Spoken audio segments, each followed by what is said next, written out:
الحمد لله نعبده ونستعينه ونؤمن به ونتوكل عليه ونعوذ بالله من شرور أنفسنا ومن سيئات أعمالنا من يهده الله فلا مضل له ومن يضلل فلا هادي له أشهد أن لا إله إلا الله وحده لا شريك له وأشهد أن محمدا عبده ورسوله أرسله بالهدى ودين الحق ليظهره على الدين كله ولو كره المشركون اللهم صل على محمد وعلى آل محمد كما صليت على إبراهيم وعلى آل إبراهيم إنك حميد مجيد اللهم بارك على محمد وعلى آل محمد كما باركت على إبراهيم وعلى آل إبراهيم إنك حميد مجيد أما بعد فإن خير الحديث كتاب الله وخير السنن سنن محمد صلى الله عليه وسلم وشر الأمور محدثاتها وكل محدثة بدعة وكل بدعة ضلالة وكل ضلالة في النار يا أيها الذين آمنوا اتقوا الله حق تقاته ولا تموتن إلا وأنتم مسلمون أعوذ بالله من الشيطان الرجيم يا أيها الذين آمنوا قوا أنفسكم وأهليكم نارا وقودها الناس والحجارة عليها ملائكة غلاظ شداد لا يعصون الله ما أمرهم ويفعلون ما يؤمرون. ബഹുമാന്യരായ സഹോദരന്മാരെ, സഹോദരികളെ, നമ്മുടെ എല്ലാ ചെറുതും വലുതുമായ മുഴുവൻ കാര്യങ്ങളിലും അള്ളാഹുവിൻ്റെ തൃപ്തി ഉറപ്പുവരുത്തുകയും അവൻ്റെ ശിക്ഷ സംഭവിക്കാവുന്ന തെറ്റുകളിൽ നിന്ന്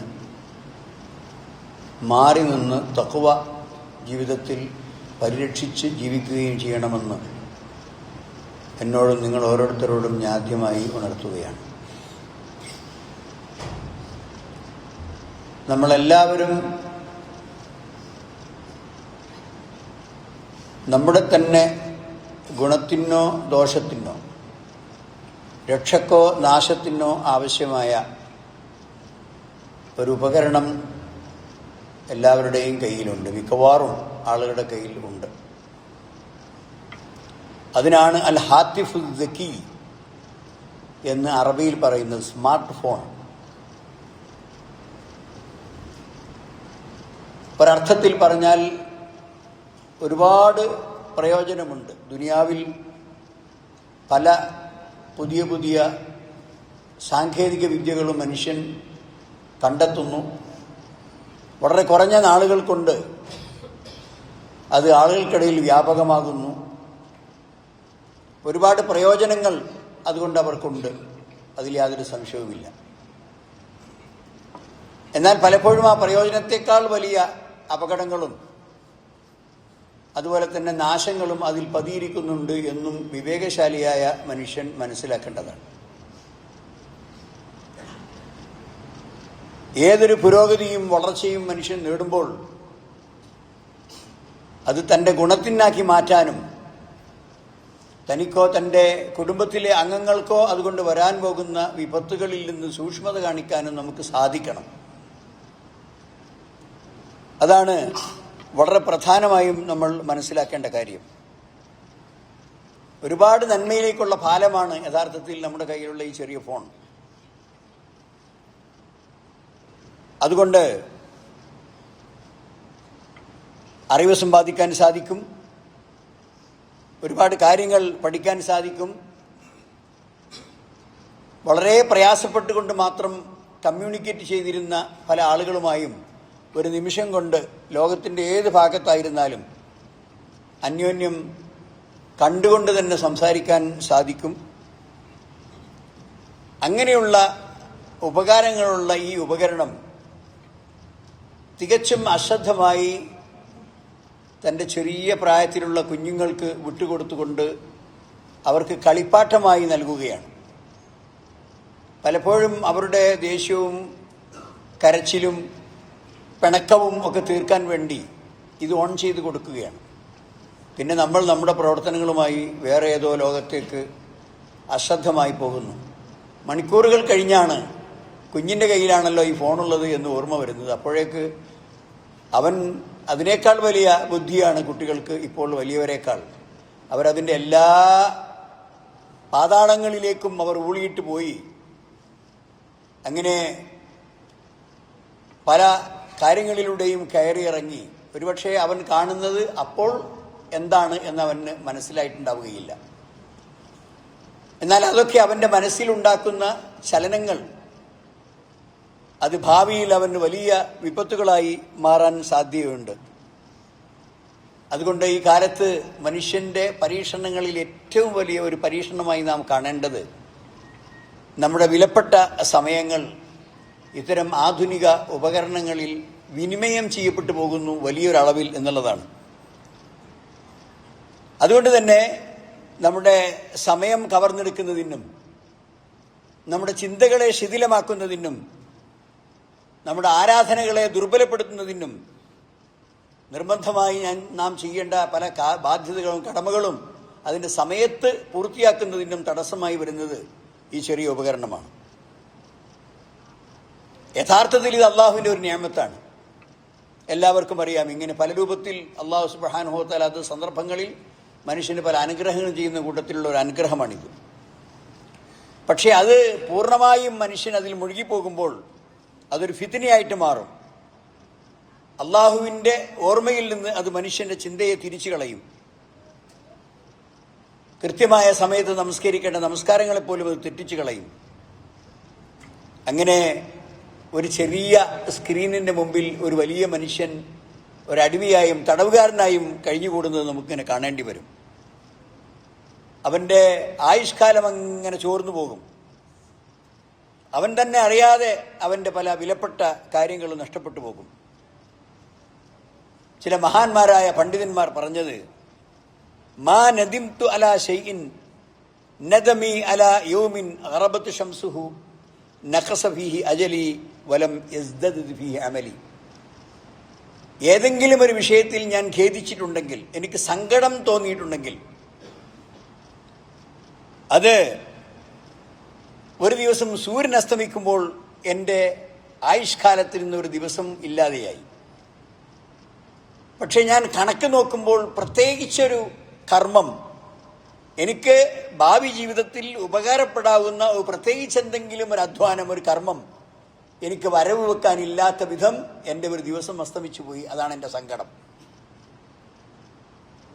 സഹോദരന്മാർ, ഒരു ചെറിയ ചിന്തയല്ല. ഒരു ദിവസം എൻ്റെ കഴിഞ്ഞു പോവുകയാണ്. സൂര്യാസ്തമയത്തോടുകൂടി എൻ്റെ ഒരു പകൽ അല്ലെങ്കിൽ എൻ്റെ ഒരു ദിവസം അങ്ങ് തീർന്നു പോകുന്നു. പക്ഷെ ഞാൻ നോക്കുമ്പോൾ കാര്യമായ ഒന്നും, ഗുണകരമായ ഒരു പ്രവൃത്തിയും ഞാൻ അതിൽ ചെയ്തിട്ടില്ല. ദോഷങ്ങളാണെങ്കിൽ ഒരുപാടുണ്ട് താനും.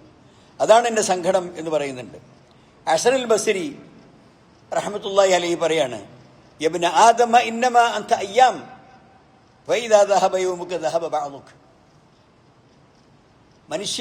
മനുഷ്യപുത്ര, യബ്ന ആദം, ആദമിന്റെ പുത്ര, മനുഷ്യ, ഇന്നമാ അൻത അയ്യാം, നീ എന്ന് പറഞ്ഞാൽ നിന്റെ ആയുസ്സാണ്. നിന്റെ ആയുസ് എന്ന് പറഞ്ഞാൽ ഏതാനും ദിവസങ്ങളാണ്. വിരലിൽ എണ്ണാവുന്ന സമയത്തിന്റെ യൂണിറ്റുകളാണ് നിന്റെ ആയുസ്. നിന്റെ ജന്മം മുതൽ മരണം വരെ അതിങ്ങനെ വിരലിൽ എണ്ണിയെടുക്കാവുന്ന കാലമാണ്. ഫൈദാ ദഹബ യൗമുക്, നിന്റെ ആയുഷ്കാലത്തിൽ നിന്ന് ഒരു ദിവസം അങ്ങില്ലാതെയായാൽ ദഹബ ബഅദുക്, അത് നിന്റെ ഒരു ഭാഗമാണ് മുറിഞ്ഞു പോകുന്നത്. അഥവാ നമ്മൾ സാധാരണ നെയ്യ് കൂട്ടിത്തീരുന്നത് പോലെ, അച്ചാറ് കൂട്ടിത്തീരുന്നത് പോലെ, പിന്നെ പാത്രം ബാക്കിയാവുമല്ലോ എന്നതുപോലെ മനുഷ്യന്റെ ആയുഷ്കാലത്തിൽ നിന്ന് ഓരോ ദിവസവും അസ്തമിക്കുമ്പോൾ അതിൽ നിന്ന് അവൻ്റെ ജീവിതത്തിൻ്റെ ഒരു ഭാഗമാണ് തീർന്നു പോകുന്നത് എന്ന് ബഹുമാന്യനായ പണ്ഡിതൻ ഹസനുൽ ബസ്രി നമ്മളെ ഓർമ്മപ്പെടുത്തുന്നു. അതുകൊണ്ട് തന്നെ പല സന്ദർഭങ്ങളിലായി ഒരുപാട് സാലിഹായ കർമ്മങ്ങൾ നഷ്ടപ്പെടാൻ ഇത് ഇടവരുത്തുന്നുവെങ്കിൽ നമുക്ക് വലിയ അപകടമാണ്. ചിലപ്പോൾ അത്ഭുതകരമായി തോന്നിയിട്ടുള്ളത് പല തമാശകളും അതിൻ്റെ പേരിൽ ആളുകൾ കമൻ്റായിട്ട് ഇടാറുണ്ട്. എന്നാൽ നമ്മുടെ ഏറ്റവും അടുത്ത ബന്ധുക്കളെ കാണാൻ പോയി. നമ്മൾ 4-5 പേര് കുടുംബത്തിൽ നിന്ന് ആ കുടുംബത്തെ സന്ദർശിക്കാൻ പോയതാണ്. കുടുംബ സന്ദർശനം എന്ന് പറയുന്നത് പരസ്പരം കണ്ട് ആ സന്തോഷം പങ്കിട്ട് വിവരങ്ങളൊക്കെ അറിഞ്ഞ് എന്തെങ്കിലുമൊക്കെ ആഹാരങ്ങളൊക്കെ കഴിച്ച് നല്ല വർത്തമാനങ്ങളൊക്കെ പറഞ്ഞ് അവരുടെ ക്ഷേമങ്ങളൊക്കെ അന്വേഷിച്ച് തിരിച്ചു പോരാനുള്ളതാണ്. പക്ഷേ ഈ വിരുന്നുകാരൻ അവിടെ കയറിയിരിക്കുമ്പോഴും ഉടനെ തന്നെ പോക്കറ്റിൽ നിന്ന് ഇതെടുത്ത് ഈ ആയുധം. പിന്നെ ഓൻ്റെ പണി അമ്മായിൻ്റെ അവിടെ ചെന്ന ഈ മനുഷ്യൻ്റെ പണി അതിൽ നോക്കലാണ്. അവിടെ ചെന്ന ആൾക്കാരൊക്കെ ഇനി ഇവരെ സ്വീകരിക്കാൻ നിൽക്കുന്ന അമ്മായിൻ്റെ വീട്ടിലുള്ളവരുടെ പണിയോ അവരും മൊബൈലിലാണ്.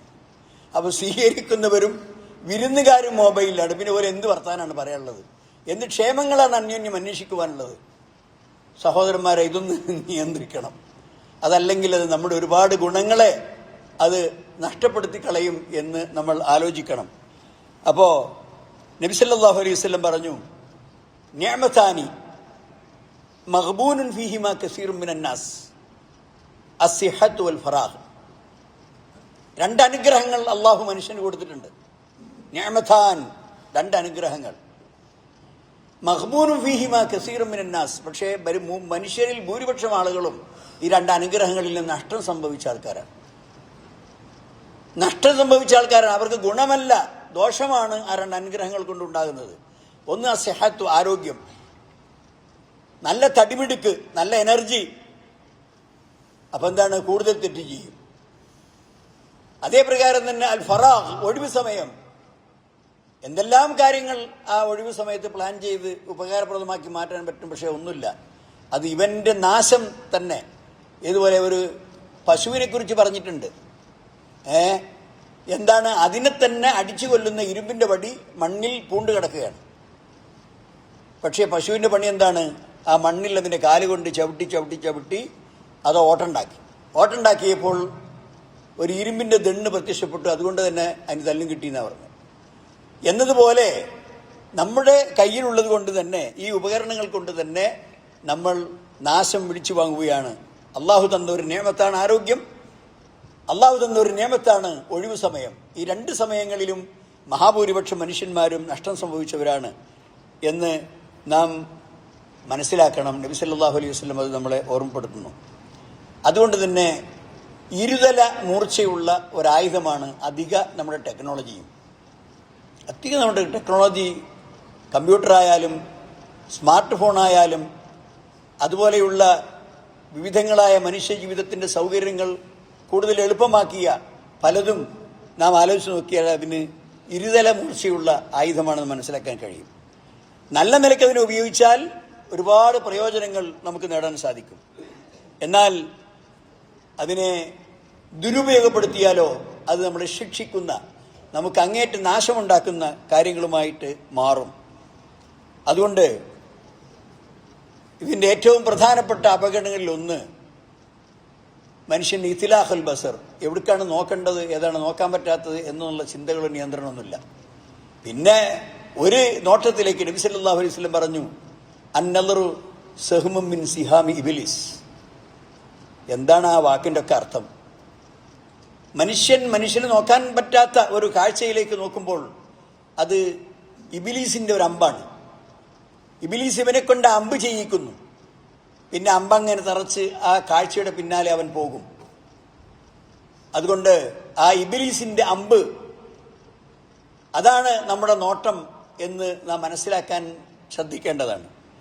അതുകൊണ്ട് തന്നെ ഒരു വ്യവസ്ഥയില്ലാതെ, ഒരു സമയമില്ലാതെ, ഒരു നിയന്ത്രണമില്ലാതെ നമ്മളങ്ങനെ ഒരു കാഴ്ചയുടെ പിറകെ പോകും. അത് ഒരു ചിത്രത്തിൽ നിന്ന്, ഒരു വീഡിയോയിൽ നിന്ന്, ഒരു ക്ലിപ്പിൽ നിന്ന് വേറൊരു ക്ലിപ്പിലേക്ക് ഇങ്ങനെ മാറി മാറി ചില്ലകളിൽ നിന്ന് ചില്ലകളിലേക്ക് സഞ്ചരിക്കുന്ന ഒരു അണ്ണാനെ പോലെ ഇവൻ ഒന്നിൽ നിന്ന് മറ്റൊന്നിലേക്ക് ഇങ്ങനെ വഴിമാറിക്കൊണ്ടിരിക്കും. അങ്ങനെ അവൻ ഉപകാരമില്ലാത്ത ഒരുപാട് കാര്യങ്ങളിലൂടെ കടന്നു പോകുമ്പോഴേക്ക് ഇവിടെ മണിക്കൂറുകൾ കഴിഞ്ഞു പോയിട്ടുണ്ടാകും. ഇവൻ്റെ വിലപ്പെട്ട സമയങ്ങൾ കഴിഞ്ഞു പോയിട്ടുണ്ടാകും. ഒരുപക്ഷെ അവൻ അന്ന് ചെയ്തു തീർക്കേണ്ട പല പ്രധാനപ്പെട്ട ഉത്തരവാദിത്വങ്ങൾക്കും ഭംഗം സംഭവിച്ചിട്ടുണ്ടാകും. അതുകൊണ്ടാണ് നാം ശ്രദ്ധിക്കേണ്ടത്. ഒരു മനോഹരമായ ഒരു കവിത ഇപ്രകാരമാണ്: കുല്ലുൽ ഹവാദിസി മബ്ദാഹ മിനൻ നദരി വമുഅ്ളമുൻ നാരി മിൻ മുസ്തസ്ഗരി ശററി. എന്താണ്? വലിയ വലിയ സംഭവങ്ങളായി മനുഷ്യ ദുരന്തത്തിനിരയാക്കുന്ന പല സംഭവങ്ങളും അതിൻ്റെ തുടക്കം ഒരു നോട്ടമാണ്. ഒരു വലിയ അഗ്നികുണ്ഠാരം അതിൻ്റെ ആരംഭം ഒരു ചെറിയ തീപ്പൊരിയിൽ നിന്നാണ്. ആ തീപ്പൊരി വീണ് അതിൻ്റെ അടുത്തുള്ളതിനോട് തീ ബാധിച്ച് പിന്നെ അതിൻ്റെ അടുത്തുള്ളത് കത്തി, പിന്നെ ആ ചമ്മൽ കത്തി, പിന്നെ ആ കഞ്ഞി കത്തി, പിന്നെ ആ പുതപ്പ് കത്തി, പിന്നെ ആ ബെഡ് കത്തി, പിന്നെ കട്ടിൽ കത്തി, അങ്ങനെ വീടൊന്നായിട്ട് കത്തി നശിക്കുന്നു. ഇതുപോലെ ഒരു നോട്ടത്തിൽ നിന്നാണ് നിങ്ങളുടെ നാശം തുടങ്ങിയത്. പിന്നെ നിങ്ങൾ ആ മഹാപാതാളത്തിൽ നിങ്ങൾ ചെന്ന് ഭവിക്കുന്നു. കം നദ്റത്തുൻ ഫതഖത്ത് ഫി ഖൽബി സാഹിബിഹാ ഫത്കസിഹാമി ബിലാ ഖൗസിം വലാ വതരി. ഒരു നോട്ടം അതെത്ര പെട്ടെന്നാണ് ഒരു യുവാവിൻ്റെ ഹൃദയത്തെ പിച്ചു ചീന്തിയത്. മുഅ്ളമുൻ ഫത്കസിഹാമി ബിലാ ഖൗസിം വലാ വതരി. അതായത് വില്ലും ഞാണും അതുണ്ടാകുമ്പോഴാണ് അമ്പെയ്യുക. ഇവിടെ അമ്പെയ്യാൻ വില്ലും ഞാണൊന്നുമില്ല. നേരെ മറിച്ച് ഇവന്റെ കണ്ണാകുന്ന നോട്ടമാണ്. ആ നോട്ടം അവന്റെ ഹൃദയത്തെ തകർത്തിരിക്കുന്നു.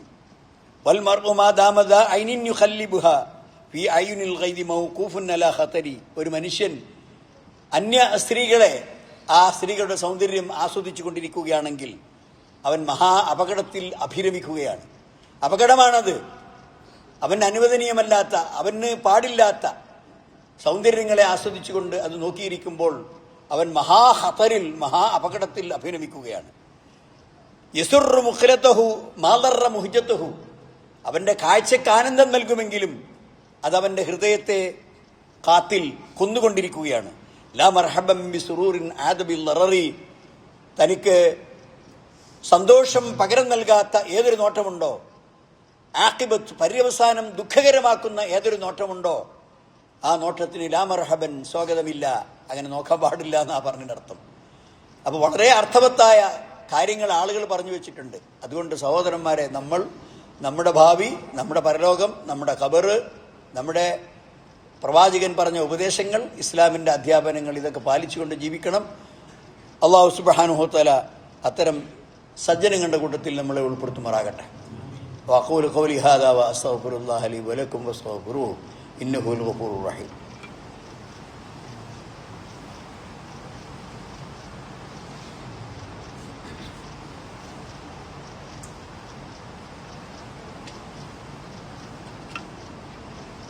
اللهم لك الحمد حمدا كثيرا طيبا مباركا فيه والصلاة والسلام على أشرف الأنبياء والمرسلين وعلى آله وصحبه والذين تبعوهم بإحسان إلى يوم الدين أما بعد أيها الإخوان أوصيكم ثانيا بتقوى الله. സഹോദരന്മാരെ, നമ്മുടെ മക്കളുടെ സുരക്ഷിതത്വം അത് നമ്മുടെ കയ്യിലൊരു അമാനത്താണ്. നമ്മുടെ മടിയിലിരിക്കുന്ന കുട്ടി, നമ്മുടെ കൂടെ ഉറങ്ങുന്ന കുട്ടി, അത് നമ്മുടെ ഒരു അമാനത്താണ്. ആ അമാനത്ത് അതിൽ വീഴ്ച വരുത്തിയാൽ നമുക്ക് തന്നെയാണ് അതിൻ്റെ ദുരന്തം. എത്രയെത്ര കുഞ്ഞുങ്ങൾക്കാണ് ഇതുപോലെയുള്ള കൃത്യമായി നമ്മുടെ മേൽനോട്ടവും നമ്മുടെ നിരീക്ഷണവും ഇല്ലാത്തതിൻ്റെ പേരിൽ അവർ വഴിതെറ്റിപ്പോയത് നമ്മൾ മനസ്സിലാക്കണം.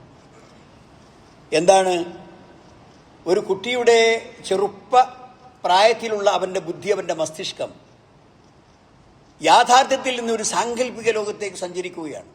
അതിനനുസരിച്ചുള്ള ഗെയിമുകൾ, അതിനനുസരിച്ചുള്ള കാർട്ടൂണുകൾ, അതിനനുസരിച്ചുള്ള ചിത്രങ്ങൾ, അങ്ങനെ യാഥാർത്ഥ്യങ്ങളുമായി യാതൊരു ബന്ധവുമില്ലാത്ത ഏതോ സാങ്കല്പിക കഥകളിലേക്കും കാര്യങ്ങളിലേക്കുമൊക്കെ ആ ഇളം പ്രായത്തിലുള്ള ബുദ്ധിയെ കൂട്ടിക്കൊണ്ടുപോവുകയാണ് ഇത്തരം കാര്യങ്ങൾ ചെയ്യുന്നത്. അങ്ങനെ അത് എന്തെല്ലാം കാര്യത്തിൽ ദുർബലം ഉണ്ടാക്കും. അവൻ്റെ കുടുംബവുമായുള്ള ബന്ധം അത് വളരെ കുറഞ്ഞു പോകും. കുട്ടികൾ അറ്റാച്ച്മെൻറ്റ്, ഉമ്മയും ബാപ്പയും ജ്യേഷ്ഠാനുജന്മാരും വീട്ടിലുള്ള അംഗങ്ങളുമായിട്ടുള്ള അറ്റാച്ച്മെൻറ്റ് വളരെ കുറയും.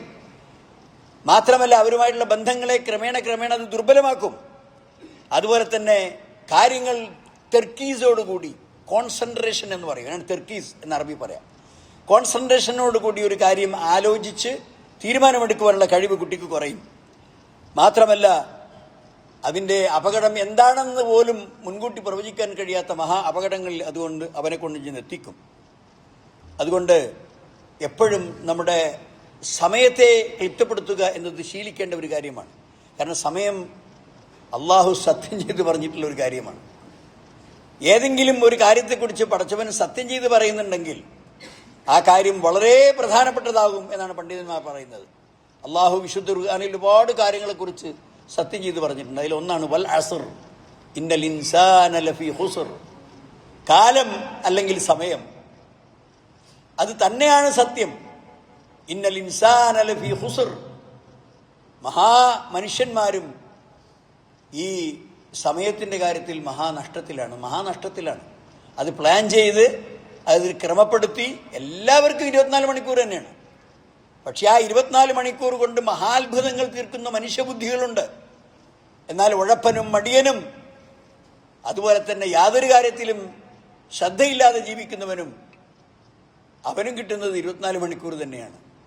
പക്ഷേ ഇവൻ്റെ ഒരു 24 മണിക്കൂർ കഴിയുമ്പോഴേക്ക് മറ്റവൻ എവിടെയോ കിലോമീറ്ററുകൾ സഞ്ചരിച്ച് അപ്പുറത്തെത്തിയിട്ടുണ്ടാകും. അവൻ അധ്വാനത്തിലാണ്, ഇവൻ ഉഴപ്പിലാണ്. അതുകൊണ്ട് തന്നെ സമയത്തെ കൺട്രോൾ ചെയ്യുക, ടൈം മാനേജ്മെന്റ് വളരെ പ്രധാനമാണ് ഒരു മുസ്ലിമിന്റെ ജീവിതത്തിൽ. അതുകൊണ്ടാണ് അവർ ഈ നിസ്കാരമൊക്കെ അള്ളാഹു പഠിപ്പിച്ചത്. ഇന്ന സലാത്ത കാനത്ത് അലൽ മുഅ്മിനീന കിതാബൻ മൗഖൂത്ത. സമയം നോക്കണം. 5 നേരത്തെ നമസ്കാരം സമയനിർണിതമായ ഇബാദത്താണ്. നിങ്ങൾക്ക് തോന്നുന്ന സമയത്ത് എപ്പോഴെങ്കിലും നിസ്കരിക്കലല്ല, ഒക്കെ വഖത്ത് നിശ്ചയിച്ചുകൊണ്ടാണ്. ആ വഖത്താവുമ്പം ഈ മുഅദ്ദിൻ നിങ്ങളാരും കാത്തിക്കൂല. കൃത്യമായി ആ സൈറൻ അവിടെ മുഴങ്ങുമ്പോൾ മുഅദ്ദിൻ ബാങ്ക് കൊടുക്കും. അതിന് നിശ്ചയിക്കുമ്പോൾ സമയം കഴിഞ്ഞാൽ ഉടനെ ഇഖാമത്ത് കൊടുക്കും. നിങ്ങളെങ്ങനെ വയന്നു വന്നോലും നിങ്ങൾക്ക് ജമാഅത്ത് പോയി എന്നുള്ളതല്ല. എന്താണ് ഇവിടെ അത് നിശ്ചയിക്കപ്പെട്ടത് കറക്റ്റ് സമയത്ത് നടക്കും, ഒരു മാറ്റം ഉണ്ടാവില്ല. അതാ സമയത്തിന്റെ ക്ലിപ്തത, ടൈം മാനേജ്മെന്റ് എന്ന് പറയുന്നത്. എല്ലാ കാര്യത്തിലും വേണം. നമ്മുടെ ഓരോ കാര്യങ്ങൾക്കും പ്ലാൻ ചെയ്യുമ്പോൾ സമയം വളരെ പ്രധാനപ്പെട്ടതാണ്. അതുകൊണ്ട് കുട്ടികൾ നമ്മൾ അവരെ നിയന്ത്രിച്ചിട്ടില്ലെങ്കിൽ അവർ ഈ രൂപത്തിൽ എങ്ങനെ അവരുടെ ജീവിതത്തിന് താളം തെറ്റിപ്പോകുമെന്ന് ഉറപ്പില്ല. ഒരു നല്ല മനോഹരമായ ഒരു കവിത ഉണ്ട്. അന്നഫ്സു ഖത്ഫിലി ഇൻ തുഹ്മിൽഹു ശബ്ബ അല ഹുബ്ബിർ റളാഅതി വഇൻ തഫ്തിംഹു യംഫതിമി. മനുഷ്യ മനസ്സ് എന്ന് പറയുന്നത് ഒരു മുല കുടിക്കുന്ന കുഞ്ഞിനെ മാതിരിയാണ്. അതിന് 2 വയസ്സായാൽ മുലകുടി നിർത്തിയാൽ നിൽക്കും. അല്ല, അപ്പോൾ നിർത്താൻ മാതാപിതാക്കൾ ശ്രദ്ധിച്ചിട്ടില്ലെങ്കിൽ 3 വയസ്സിലും 4 വയസ്സിലും 5 വയസ്സായാലും ഉമ്മ എനിക്കോടെ പാല് എന്ന് ചോദിച്ച് ചെല്ലും. അതുപോലെയാണ് മനുഷ്യ മനസ്സ്. നിങ്ങൾ അതിനെ നന്മയിൽ നിർത്തിയിട്ടില്ലെങ്കിൽ അത് തിന്മയിലൂടെ അങ്ങനെ പുറകോട്ട് പോകും. അതിനെ നിയന്ത്രിച്ചാലോ അവിടെ നിൽക്കും. ഏതുപോലെ കത്തിഫിരി ഇൻ തഹ്മിൽഹു ശബ്ബ അല ഹുബ്ബിർ റളാഅ. മുല കുടിക്കുവാനുള്ള താല്പര്യം അതിന് കുട്ടിക്ക് പ്രായമായതുപോലും കുട്ടിക്ക് അറിയില്ല. 5 വയസ്സായാലും അവൻ പാല് ചോദിച്ചു ചെല്ലും. കാരണം 2 വയസ്സാകുമ്പോൾ തന്നെ എന്തെങ്കിലും ചെന്നൈയോ അല്ലെങ്കിൽ വല്ല രുചിമാറ്റമുള്ള സാധനമൊക്കെ പുരട്ടി ഈ കുട്ടിക്ക് അതിനോട് വിരക്തി ഉണ്ടാക്കണം. അപ്പോൾ ഒരു 3 ദിവസം പ്രശ്നം ഉണ്ടാവും, ഒരു 4 ദിവസം പ്രശ്നം ഉണ്ടാവും. പിന്നെ കുട്ടി ഒരിക്കലും അത് അന്വേഷിച്ച് വരില്ല. അങ്ങനെയാണ് സ്ത്രീകൾ ചെയ്യാറ്. അപ്പം അത് ഒരു ഉദാഹരണമാണ്. അതുപോലെ തന്നെ മനുഷ്യന്റെ ദുസ്വഭാവങ്ങളെ നിങ്ങളുടെ പോയിന്റ് വെച്ച് നിർത്തിയിട്ടില്ലെങ്കിൽ ആ ദുസ്വഭാവത്തിലൂടെ ഇങ്ങനെ പിടിച്ചു കയറിപ്പോകും. പിന്നെ അതൊരു ദുസ്വഭാവമാണോ എന്ന് പോലും നിങ്ങൾക്ക് ഓർമ്മ ഉണ്ടാവില്ല. അതുമായി താതാത്മ്യം പ്രാപിക്കും. അല്ലേ? ദുർഗന്ധമുള്ള ഒരു സ്ഥലത്ത് വന്ന് താമസിച്ചവൻ കുറച്ച് കാലം ഇവിടുന്ന് മഹാമണം എന്ന് പറഞ്ഞ് കുറച്ച് ദിവസങ്ങളൊക്കെ അവൻ ആക്ഷേപം പറയും. പിന്നെ ആ നാട്ടുകാരൊക്കെ ആ മണം ശീലിച്ച ആളാണ്. ഇവനും ആ മണം ശീലിക്കും. പിന്നെ അവൻ മണമല്ല. അവിടെ ആ മണം പഴയ വന്ന മണം അവിടെ തന്നെ ഉണ്ട്. അപ്പോൾ ആ തിന്മ എന്താണ്? ഒരിക്കലും അത് അവനവൻ്റെ ജീവിതവുമായിട്ട് അങ്ങ് താതാത്മ്യം പ്രാപിക്കും. അതുകൊണ്ട് യാ അയ്യുഹല്ലദീന ആമനു, വിശ്വാസികളെ, ഖൂ അൻഫുസക്കും വഅഹ്ലിക്കും നാറ. നിങ്ങളെയും നിങ്ങളുടെ ബന്ധുക്കളെയും നിങ്ങളുടെ കുടുംബത്തെയും നിങ്ങൾ നരകത്തിൽ നിന്ന് സൂക്ഷിക്കണം. വഖൂദുഹന്നാസു വൽ ഹിജാറ. ആ നരകത്തിൽ കത്തിക്കുന്നത് സാധാരണ നിങ്ങൾ കത്തിക്കുന്ന വിറകും പെട്രോളും ഒന്നുമല്ല. അവിടെ പാറക്കല്ലുകളും മനുഷ്യരുമാണ് അവിടെ ഇന്ധനമായി ഉപയോഗിക്കുന്നത്. പിന്നെ വഖൂദുഹന്നാസു വൽ ഹിജാറ അലൈഹാ മലായിക ഗിലാദുൻ ശിദാദുൻ. ആ നരകത്തിന് കാവൽ നിൽക്കുന്നത് പരുഷ ഹൃദയന്മാരും കഠിന മനസ്കരുമായിട്ടുള്ള മലക്കുകളാണ്. ഏതെങ്കിലും അള്ളാഹു അവരോട് എന്താ ചെയ്തത് അത് അപ്പടി ചെയ്യും. ഒരു കൽപ്പനയും അവർ ലംഘിക്കുകയില്ല. അതുകൊണ്ട് തന്നെ ആ നരകമുണ്ടല്ലോ, നരകം അമ്മല്ലദീന ഫസഖൂ ഫമഅവാഹുമുൻ നാർ കുല്ലമാ അറാദു അൻ യഖ്റുജൂ മിൻഹാ ഉഈദു ഫീഹാ വഖീല ലഹും ദൂഖൂ അദാബൻ നാരില്ലദീ കുന്തും ബിഹി തുകദ്ദിബൂൻ. ആ നരകത്തിൽ പ്രവേശിക്കുന്ന ആളുകൾ അതിൽ നിന്ന് ഓടി പുറത്തു കടക്കാൻ ശ്രമിച്ചുകൊണ്ടിരിക്കുമ്പോൾ ഉഈദു ഫീഹാ, വീണ്ടും ആ നരകത്തിലേക്ക് തിരിച്ചയക്കപ്പെടും. എന്നിട്ട് പറഞ്ഞു ദൂഖൂ അദാബൻ നാരില്ലദീ കുന്തും ബിഹി തുകദ്ദിബൂൻ, നിങ്ങൾ കളവാക്കിക്കൊണ്ടിരിക്കുന്ന ആ നരകമുണ്ടല്ലോ, അത് നിങ്ങൾ ആസ്വദിച്ചു കൊള്ളുക. അത് നിങ്ങൾക്ക് അവകാശപ്പെട്ടതാണ്. നിങ്ങളവിടുന്ന് രക്ഷപ്പെടുന്ന വിഷയമില്ല. അപ്പോൾ സഹോദരന്മാരെ, അതുകൊണ്ട് തന്നെ നാം വളരെ പ്രത്യേകമായി അള്ളാഹു സുബ്ഹാനഹു വ തആല ആഹ്വാനം ചെയ്തതുപോലെ നിങ്ങളെയും നിങ്ങളുടെ കുഞ്ഞുങ്ങളെയും നിങ്ങളുടെ കുടുംബത്തെയും ഒക്കെ നരകശിക്ഷയിൽ നിന്ന് നിങ്ങൾ രക്ഷപ്പെടുത്തണം എന്ന് പറഞ്ഞിട്ടുണ്ട്. അതുകൊണ്ട് തന്നെ ഒരുപാട് ദ്രോഹം, ഒരു വിഷയം പെട്ടെന്ന് നമ്മുടെ മൊബൈലിൻ്റെ സ്ക്രീനിൽ വന്നു, നാം അതെന്താണെന്ന് നോക്കിയിട്ട് പോലുമില്ല, ഉടനെ തന്നെ ഫോർവേഡാണ് നമ്മുടെ ഗ്രൂപ്പിലേക്കും മറ്റേ ഗ്രൂപ്പിലേക്കും. അതാണെങ്കിലും ഒരു മഹാനുണയും, ഒരു ഹിമാലയൻ നുണ ആരോ പടച്ചുണ്ടാക്കി. എന്നിട്ട് ആ പടച്ചുണ്ടാക്കിയ നുണ അതിൻ്റെ പ്രത്യേകമായ കരവിരുതുകളിലൂടെ അതിന് ചില പൊടിപ്പും തൊങ്ങലും ചില വർണ്ണങ്ങളും ചില ഭംഗികളൊക്കെ നൽകി അത് ശാശയിൽ പ്രത്യക്ഷപ്പെട്ടു. നല്ലൊരു പോസ്റ്ററായി, അല്ലെങ്കിൽ നല്ലൊരു വീഡിയോ ആയി. ഉടനെ തന്നെ നമ്മൾ എന്താണ് യാത്രയുള്ളതെന്ന് നോക്കിയിട്ടില്ല, നമ്മളിങ്ങനെ കിട്ടുന്നതൊക്കെ ഇങ്ങനെ ഫോർവേഡ് ചെയ്ത് കൊടുക്കുക. ഇന്ന സമഅ വൽ ബസറ വൽ ഫുആദ കുല്ലു ഉലൈക കാന അൻഹു മസ്ഊല. മനുഷ്യൻ്റെ കണ്ണ്, മനുഷ്യൻ്റെ കാത്, അവൻ്റെ ഹൃദയം എല്ലാം ചോദിക്കപ്പെടും. വിചാരണ കൂടാതെ രക്ഷപ്പെടുമെന്ന് വിചാരിക്കേണ്ടതില്ല. അപ്പോൾ നമ്മുടെ കൈത്തുമ്പിൽ നിന്ന് തെറ്റിപ്പോകുന്ന ഒരു കാര്യം, അത് എത്രയോ യാ അയ്യുഹല്ലദീന ആമനു ഇൻ ജാഅകും ഫാസിഖും ബിനബഇൻ ഫതബയ്യനു. ഏതെങ്കിലും ഒരു കുരുത്തം കെട്ടവൻ ഒരു വാർത്തയുമായി നിന്നെ സമീപിച്ചാൽ ആ വാർത്ത കേട്ടപാതിൽ വിശ്വസിക്കരുത്. ഫതബയ്യനു, അത് ശരിയാണോ തെറ്റാണോ എന്ന് നിങ്ങൾ പരിശോധിക്കണം. അൻ തുസീബു ഖൗമൻ ബിജഹാല, കേട്ടപാതിയിൽ വിശ്വസിച്ച് നിങ്ങൾ പ്രവർത്തിക്കാൻ തയ്യാറായാൽ ഒരുപക്ഷെ അതിൻ്റെ അപകടം നിരപരാധികളായ ആളുകൾ ആക്രമിക്കപ്പെടുന്നതിലേക്ക് എത്തും. ഖുർആൻ പറയണതാണ്. നിരപരാധികളായ ആളുകൾ തെറ്റിദ്ധരിക്കപ്പെട്ടു പോകും. അവരെക്കുറിച്ച് കളവായ സാഹചര്യങ്ങൾ നിങ്ങൾ വിശ്വസിച്ചു പോകും. അതുകൊണ്ട് സോഷ്യൽ മീഡിയ മനോഹരമാണ്, പക്ഷേ സോഷ്യൽ മീഡിയ മഹാദുരന്തമാണ്. അതുകൊണ്ട് സൂക്ഷിക്കുക. അല്ലാഹു സുബ്ഹാനഹു വ തആല വളരെ ഉപകാരപ്രദമായ കാര്യങ്ങൾ, നബി സല്ലല്ലാഹു അലൈഹി വസല്ലം അങ്ങനെയാണല്ലോ പറഞ്ഞത്, ഏറ്റവും ഉപകാരമുള്ള സംഗതികൾ അതിൽ നിങ്ങൾ സമയം ചെലവഴിക്കുക. അങ്ങനെ നിനക്ക് ഉപകാരമുള്ള കാര്യങ്ങളിൽ നീ സമയം ചെലവാക്കുകയും ഉപദ്രവമുള്ള കാര്യങ്ങളിൽ നിന്ന് മാറി നിൽക്കുകയും ചെയ്യുക. ഇത് നബി സല്ലല്ലാഹു അലൈഹി വസല്ലം പഠിപ്പിച്ച കാര്യമാണ്. അങ്ങനെയുള്ള യഥാർത്ഥ വിശ്വാസികളിൽ അള്ളാഹു നമ്മളെ ഉൾപ്പെടുത്തുമാറാകട്ടെ. നമ്മുടെ എല്ലാ നന്മകളും നന്മകളായി തുടരാനും തിന്മകളിൽ നിന്ന് മാറി നിൽക്കാനും അള്ളാഹു നമുക്ക് തൗഫീഖ് നൽകുമാറാകട്ടെ. ربنا تقبل منا إنك أنت السميع العليم وتب علينا إنك أنت التواب الرحيم. ربنا آتنا في الدنيا حسنة وفي الآخرة حسنة وقنا عذاب النار. اللهم اجعل جمعنا هذا جمعا مرحوما واجعل تفرقنا من بعده تفرقا معصوما. اللهم لا تجعل فينا ولا معنا شقيا ولا محروما. اللهم أصلح لنا ديننا الذي هو عصمة أمرنا وأصلح لنا دنيانا التي فيها معاشنا وأصلح لنا آخرتنا التي فيها معادنا واجعل الحياة زيادة لنا في كل خير واجعل الموت راحة لنا من كل شر. اللهم اغفر للمؤمنين والمؤمنات والمسلمين والمسلمات والأحياء منهم والأموات إنك مجيب الدعوات يا قاضي الحاجات. وآخر دعوانا أن الحمد لله رب العالمين. اللهم صل وسلم وبارك على عبدك ورسولك محمد.